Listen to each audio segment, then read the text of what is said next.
जम्मू कश्मीर की बात करते हैं और सबसे पहले उस खबर की बात करते हैं जो खबर बड़ी अहम है, लेकिन महकमा इत्तलात जम्मू कश्मीर यानी जो हमारा इंफॉर्मेशन डिपार्टमेंट है या गवर्नर हाउस है, उनकी तरफ से कोई भी ऑफिशियल स्टेटमेंट इस पर नहीं आया है। इसलिए जो कोई भी खबर हम आपको बता रहे हैं ये हमारे जराया से खबर है, बावसूख जराया से खबर यह है कि कल पहली बार जम्मू कश्मीर के लेफ्टिनेंट गवर्नर की सदारत में जम्मू कश्मीर सिक्योरिटी सूरत हाल का जायजा लिया गया और यूनिफाइड हेडक्वार्टर यूएचक्यू की बैठक मुनक्किद हुई। यूनिफाइड हेडक्वार्टर की मीटिंग जो है वो जम्मू के अंदर मुनक्किद हुई और तकरीबन 5.5 महीने के अरसे के बाद जब से मनोज सिन्हा साहब ने टेक ओवर किया, मुख्तलिफ मामला पर उन्होंने मीटिंग ली, लेकिन सिक्योरिटी पॉइंट ऑफ व्यू से 5.5 महीने बाद उन्होंने कल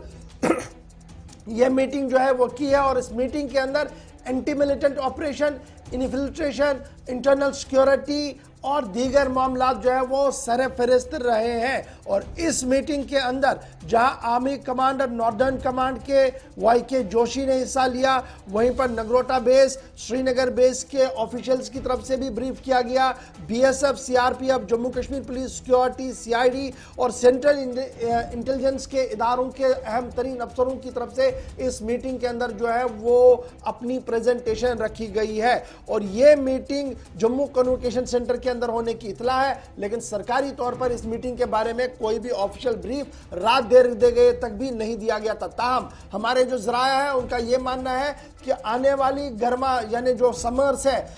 से कबल सिक्योरिटी सिचुएशन, अमरनाथ यात्रा और हर सूरत हाल पर जो है वो तबादले ख्याल किया गया। एंटी मिलिटेंट ऑपरेशंस के दौरान कम से कम इंसानी जानों का नुकसान हो, इस पर भी तबादले ख्याल किया गया है। और साथ साथ जो अभी भी नौजवान कुछ कैदबंद के अंदर है उनकी रिहाई के हवाले से क्या कोई कदम उठाया जा सकता है और क्या कोई सीबीएम लिया जा सकता है, इस पर भी माना जा रहा कि थोड़ी बहुत बातचीत जो है वो हुई है। ताहम हतमी फैसला क्या कुछ हुआ है उसके लिए सरकारी तौर पर हमें थोड़ी देर का इंतजार करना होगा। हो सकता है आज दिन में कोई सरकारी तौर पर बयान जारी किया जाए। ताहम बड़ी बात यह कि 5.5 माह के अरसे के बाद जब से लेफ्टिनेंट गवर्नर मनोज सिन्हा साहब ने टेक ओवर किया तो कल सिक्योरिटी रिव्यू हुआ है, यूनिफाइड हेडक्वार्टर्स की मीटिंग हुई है जिसमें कई अहम और बड़े फैसले लेने की बात भी सामने रखी गई है। और इस मीटिंग में जम्मू कश्मीर पुलिस ने अपनी बात रखी, ऑपरेशंस के हवाले से जो जराये के हवाले से तफसीलात हमारे पास पहुंची हैं और साथ ही साथ सीआरपीएफ की तरफ से, बीएसएफ की तरफ से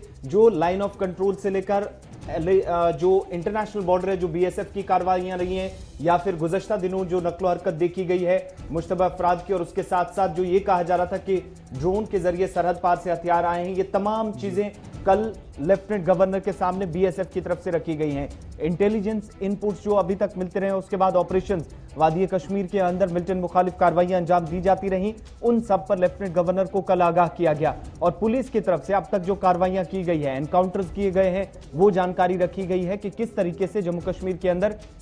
कल की जो मीटिंग थी वो इतनी इंपॉर्टेंट थी। तमाम इदारों की तरफ से अपनी अपनी बात रखी गई। वहीं इंटेलिजेंस का जम्मू कश्मीर के अंदर रोल क्या रहा है साल 2000 से 2020 तक, उस तमाम पर डिस्कशन हुआ और लेफ्टिनेंट गवर्नर ने सभी इंटेलिजेंस इदारों की और उसके साथ साथ security forces, Jammu Kashmir police की अमनो कानून की सूरत हाल को बरकरार रखने के लिए उनकी पीठ भी थपथपाई है। थ्रू सोर्सेज जो हमारे पास खबर पहुंची है कि उनकी कार्रवाइयों को सराहा भी गया है, इसकी सताइश की गई है और यह भी लेफ्टिनेंट गवर्नर की तरफ से कहा गया है जराये के मुताबिक कि जम्मू कश्मीर के अंदर अमनो कानून की सूरत हाल बिलखुसूस वादी के अंदर जिस तरीके से हालात अब आहिस्ता आहिस्ता मामूल पर लौटे हैं, उसमें खुफिया इदारों, सिक्योरिटी फोर्सेज और जम्मू कश्मीर पुलिस के जो काबिल तारीफ मुश्तरका कार्रवाइयां अंजाम दी जाती रही हैं, उस पर पीठ थपथपाई गई है।